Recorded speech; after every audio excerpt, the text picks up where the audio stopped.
ओम श्री गणेशाय नमः। हरे कृष्णा। राधे राधे। मैं कुसुम सिंह छत्राणी आप सभी का अपने चैनल शिव शक्ति में हार्दिक स्वागत करती हूँ। आज मैं आप लोगों को शिव महापुराण के चतुर्थ कोटि संहिता के 34वां अध्याय की कथा सुनाने जा रही हूँ।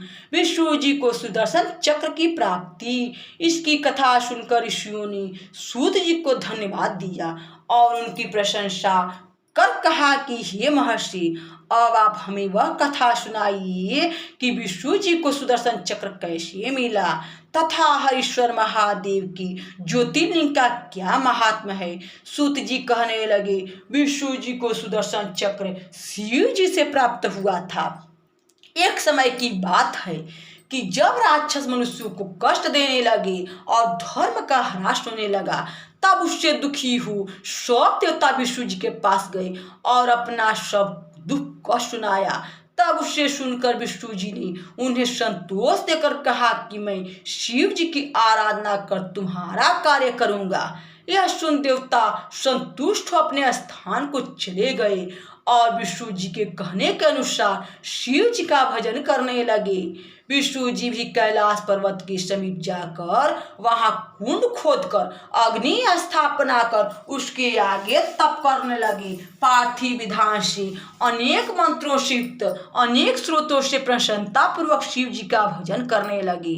मान सरोवर में उत्पन्न कमलों से शिव जी की पूजा करने लगी। उन्होंने अचल आसन लगा लिया, परंतु इस पर भी शिव जी विष्णु जी से संतुष्ट नहीं हुए।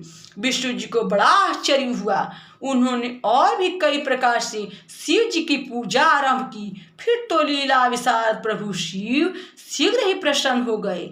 उधर विष्णु जी ने प्रीतिपूर्वक शिव जी के सहस्त्र नामों का पाठ आरंभ किया। एक एक नाम मंत्र का उच्चारण करते हुए एक एक कमलों को चढ़ाकर शरणागत स्वतः शिव जी की विष्णु जी पूजा करने लगे। तब विष्णु जी के प्रेम की परीक्षा के लिए सदाशिव ने सहस्त्र कमलों में से एक कमल का हरण कर लिया। इस अद्भुत चैत्र को विष्णु जी न जान सके, परंतु एक कमल जो न्यून हो गया तब विष्णु जी उसे ढूंढने लगे। आचार्य व्रती विष्णु ने उस कमल को खोजने में समस्त पृथ्वी का भ्रमण किया, परंतु जब उसको कहीं न पाया तो उन्होंने अपना नेत्र चढ़ा दिया। तब उन्हें नेत्र चढ़ाए देख संपूर्ण दुख को दूर करने वाले सदा शिव जी प्रसन्न हो गए और उन्होंने विष्णु जी से यह कहा कि हे विष्णु, मैं तुमसे प्रसन्न हूँ। अभिलषित वर मांगो, तुम्हारी जो इच्छा होगी वही वर दूंगा। तुम्हारे लिए मेरे पास कुछ भी अदेय नहीं है। तब शिव जी के इन वचनों को सुनकर विष्णु भगवान बहुत प्रसन्न हुए। उन्होंने हाथ जोड़कर शिव जी से कहा कि हे नाथ, आपके समक्ष मैं क्या कहने योग्य हूँ। आप तो सबके अंतर्यामी हैं। यद्यपि आपकी आज्ञा से कहता हूँ, हे सदाशिव, दैत्यों ने संपूर्ण पृथ्वी को पीड़ित कर दिया है, जिससे मुझको सुख नहीं है और इधर मैं दैत्यों के नाश करने में समर्थ नहीं हो सका।